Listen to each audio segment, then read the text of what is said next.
வணக்கம். 8ஆம் வகுப்பு வடிவியல் நாற்கரம் வரைதல் பார்ப்போம். இன்னைக்கு முதல் கணக்கு பயிற்சியில் முதல் கணக்கு 194வது பக்கத்தில் உள்ள பயிற்சியில் முதல் கணக்கு ஏபிசி = 5 சென்டிமீட்டர், பிசிசி = 4.5 சென்டிமீட்டர்னு 5 அளவுகள் கொடுத்துருக்காங்க.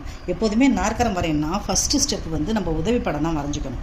கொடுக்கப்பட்ட அளவுகளுக்கு அழகாக உதவிப்படம் வரைஞ்சிக்கணும். ஏபிசி = 5 சென்டிமீட்டர் அன்ட்டு ஒரு சதுரம் மாதிரி ஒன்று போட்டுக்கணும். சதுரமோ செவ்வகமோ ஒரு கட்டை மாதிரி ஒன்று போட்டுக்கிட்டு நம்ம வந்து என்ன செய்யணும், அந்த கொடுக்கப்பட்ட அளவுகளை அந்த 5 சென்டிமீட்டர் ஏபி வந்து 5 சென்டிமீட்டர்னு போட்டுக்கணும்.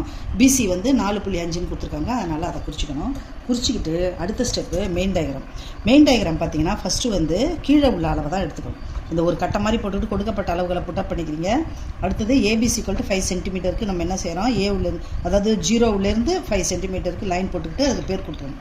ஏபின்னு பேர் கொடுத்துக்கிட்டு அதுக்கு அளவு குறிச்சிக்கணும். அடுத்தது நம்ம இந்த முக்கோணத்தை வரையணும். இந்த முக்கோணத்தை வரையும் பொழுது இங்கே பாருங்கள், இந்த முக்கோணத்தை வரையணும். அப்படின்னும்பொழுது நம்ம 6.2 சென்டிமீட்டருக்கு அளவு எடுத்துக்கணும். 6.2 சென்டிமீட்டர் கரெக்டாக அதை பாருங்கள், கரெக்டாக இந்த இடத்துல வச்சுக்கணும். வச்சுக்கிட்டு ஏவை மையமாக வச்சுக்கிட்டு ஆணி புள்ளியை வந்து ஏவில் வச்சுக்கிட்டு வில்லை வந்து ஏ புள்ளியை பார்த்து வில்லு வரையணும். ஏன்னா அதுக்கு அடுத்தது வில்லு வந்து இங்கேருந்து வரைய போகிறோம், அதனால் இது கிட்டக்க போட்டுக்கணும். போட்டுக்கிட்டு அதுக்கு அடுத்தது இந்த 4.5 சென்டிமீட்டர் இருக்குது பாருங்கள் உதவிப்படத்தில்.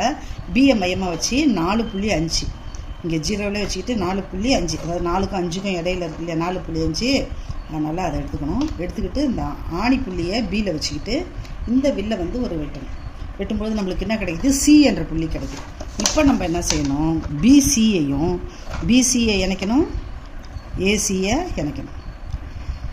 இணைச்சிட்டா நம்மளுக்கு ஏபிசிடி என்ற முக்கோணம் கிடைக்குது. இப்போ வந்து 3.8 சென்டிமீட்டருக்கு ஒரு வில்லும் ஏவை மையமாக வச்சு 4.5 சென்டிமீட்டர் ஒரு வில்லும் வெட்டணும். 3.8 சென்டிமீட்டர் இங்கே பாருங்கள், 3.8 சென்டிமீட்டர் எடுக்கணும்.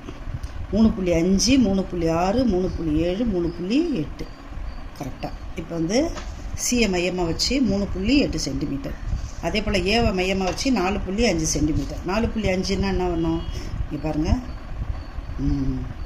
வச்சுக்கிட்டு ஏவை மையமாக வச்சு 4.5 இப்படி ஒரு வில்லு வெட்டணும். வில்லு வெட்டிட்டிங்கன்னா உங்களுக்கு இந்த 2 முக்கோணம் சேர்ந்து ஒரு நாற்கரமாக கிடைக்கும். இதை ஜாயின் பண்ணிக்கணும். இதுதான் பேசிக்.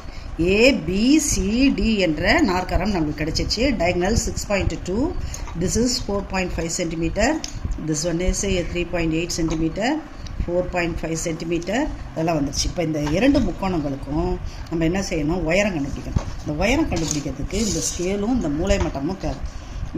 இந்த முக்கோணத்துக்கு உயரம் கண்டுபிடிக்கிறதுக்கு ஸ்கேலை ஆப்போசிட்டில் ப்ளேஸ் பண்ணி இதை அப்படியே என்ன செய்யணும், ஸ்லைட் பண்ணணும். ஸ்லைட் பண்ணிவிட்டு அந்த பி என்ற புள்ளியை தொட்ட உடனே நம்ம கோடு போட்டுக்கணும். இது 3.6 சென்டிமீட்டர் வருது. 3.6 சென்டிமீட்டர். இந்த முக்கோணத்துக்கு ஹைட்டு கண்டுபிடிக்கும் போது ஸ்கேலை ஆப்போசிட்டில் வச்சுட்டு முக்கோண மட்டத்தை மூளை மட்டம் இருக்கு இல்லையா, அந்த மூளை மட்டத்தை இப்படி ஸ்லைட் பண்ணிக்கிட்டு வந்து டியை தொட்ட உடனே எடுத்துடணும். அந்த கையை இப்படி ப்ளேஸ் பண்ணி, இதுதான் கொஞ்சம் நீங்கள் புரிஞ்சுக்கிட்டிங்கன்னா ஈஸியாகும். இது வந்து எத்தனை சென்டிமீட்டரு, உங்களுக்கு கரெக்டாக 3 சென்டிமீட்டர் வருது. இது 3 சென்டிமீட்டர். இந்த 2 அளவுகளும் இந்த மூளை விட்டமும் இருந்தால் தான் நம்ம நாற்கரத்துக்கு பரப்பளவு கண்டுபிடிக்க முடியும். ஆஃப் இன்ட்டு மூளை விட்டம் எவ்வளோ, 6.2, H1 எவ்வளோ 3.6, H2 எவ்வளோ 3.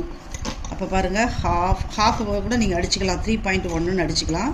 அதனால் இவன் தேவைப்பட மாட்டான். 3.1 இன்ட்டு இதை ரெண்டுத்தையும் ஆட் பண்ணிங்கன்னா 6.6. இதை நீங்கள் மல்டிப்ளை பண்ணுங்கள். 16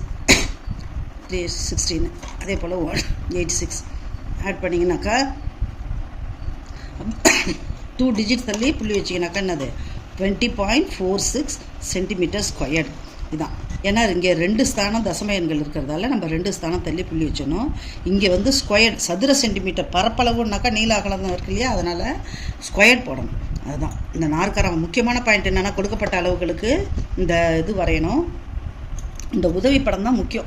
உதவிப்படம் முக்கியமானது உதவிப்படம். அதுக்கு அடுத்தது கொடுக்கப்பட்ட அளவுகளை என்ன செய்யணும், நாற்கரம் வரையணும். வரைஞ்சிட்டு பரப்பளவு கண்டுபிடிக்கணும். பரப்பளவுக்குன்னு தனி மார்க்கு. Thank you children.